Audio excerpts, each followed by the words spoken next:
Right now, House Republicans meeting behind closed doors to try to hash out who will be the next House Speaker. And boy, does it sound interesting behind those closed doors from what our reporters are finding. Interesting, a little bit of profanity. Yeah, a little heated. I'd say, oh, to be a fly on the wall, but we sort of have those flies because our Hill team is so good.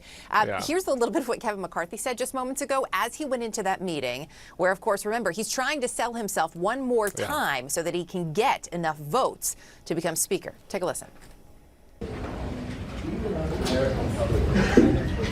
fight for them, not for a few members here, to fight for their own person. This is about the country, and we'll have to show the difference. Not about your personal grievances. It's about the country. CNN's Manu Raju live for us on Capitol Hill. McCarthy apparently raising his voice in a fiery speech. What more are you hearing?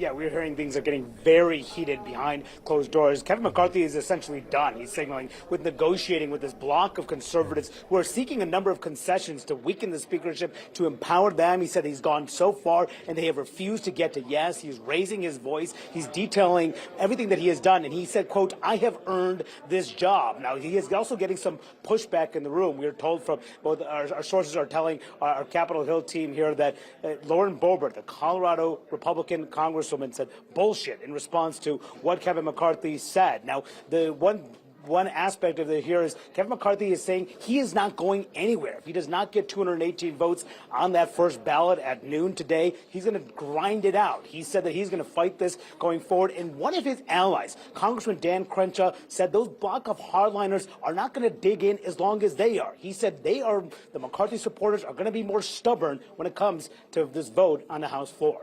Listen. This handful of members is very clearly looking for notoriety over principle. That's what it is. And anyone who suggests differently is in some kind of make-believe fantasy reality. It's not true. They lost those debates. That should have been the end of it because that's how a team works, right? You hash this stuff out, you figure it out, and then you move on. But if you're a narcissist, and you believe that your opinion is so much more important than everyone else's, then you'll keep going.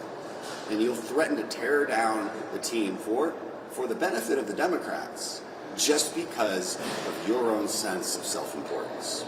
That's exactly what's happening here. We will not vote for anyone else but McCarthy. These people think they're stubborn, we're more stubborn. They think they're not going to get the committees they want. Well, obviously they won't, but it's going to be so much worse than that. You know, they are enemies now. They have made it clear that they prefer a Democrat agenda than a Republican one. But right now, those conservative hardliners are not going anywhere. They say they have the votes to deny McCarthy the speakership. They're not moving off of it. And in response, we're told behind closed doors, one of McCarthy's allies threatened their committee assignments, saying they would not sit on key committees if they continue to oppose McCarthy. So still playing out behind closed doors as we head into this consequential vote within 2 hours here, guys. So who's more stubborn? Sounds like a game of chicken. Manu Raju, thanks so much. Joining us now, CNN political analyst Margaret Tlaib. Margaret, always good to see you. I mean, the comments that we just heard from Dan Crenshaw, the details that we're getting from Manu, from our teams on the Hill about how this is playing out, how Kevin McCarthy is done at this point. He's talking about opponents coming to him with personal asks on Monday night for committee and special assignments, but he's done at this point. He may be done, but is there any indication that he actually has the votes? Yeah. Right, he may actually be done. We are about to see this move from behind closed doors with live tweeting because every faction of Congress is talking to reporters about, what they're seeing. We're about to see this move from that venue to the public venue. It could resolve itself and, much ado about nothing. It is much more likely to be a protracted drama that we haven't really seen in about a century.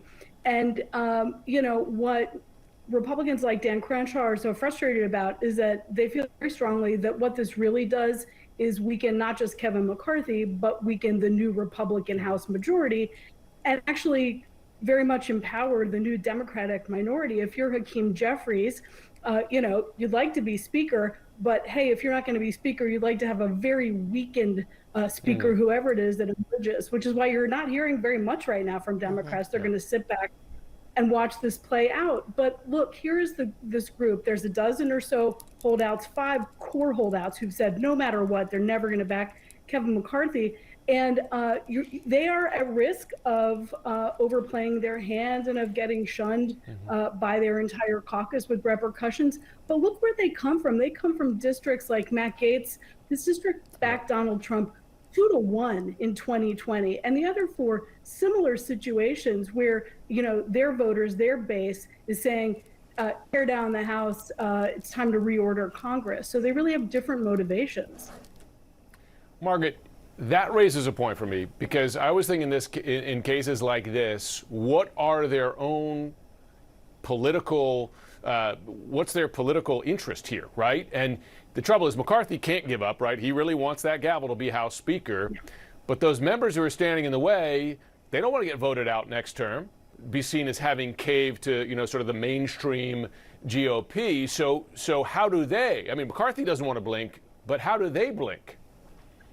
Right. I mean, it really is the $64,000 question. Look, procedurally, there are a couple things that could happen. We talk about 218 being this threshold, 218 votes, but the kind of the sub rule to that is it's a majority of those who are voting. So if enough of the Never McCarthy group just can be convinced to go home or skip the vote, he can get what he needs. It looks like he's going to require several rounds, though. And the question is, for some of these members, it really is personal, and they might rather have no McCarthy at any cost. And that is kind of the game of chicken that we're seeing play out right now. If you are a voter at home, a regular American at home, and you think, why do I care about all this? I'm more interested in the Buffalo Bills. Well, guess what? If you're looking for Congress to solve your problems or deal with inflation or China, nothing happens until there's a House Speaker.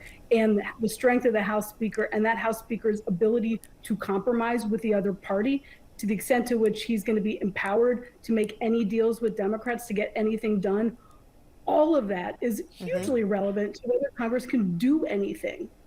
It's such an important point, and it is why, for folks at home, just another reminder of why we're spending so much time on this, because nothing is going to happen until there's a speaker. And it's not just about working with Democrats at this point, as we know, Margaret. It'll be interesting to see if Kevin McCarthy ultimately is speaker, how he can work within his own conference. We have a lot to watch. Get your popcorn ready, people, because this is probably not ending anytime soon. Margaret, always great to see you. Appreciate it. And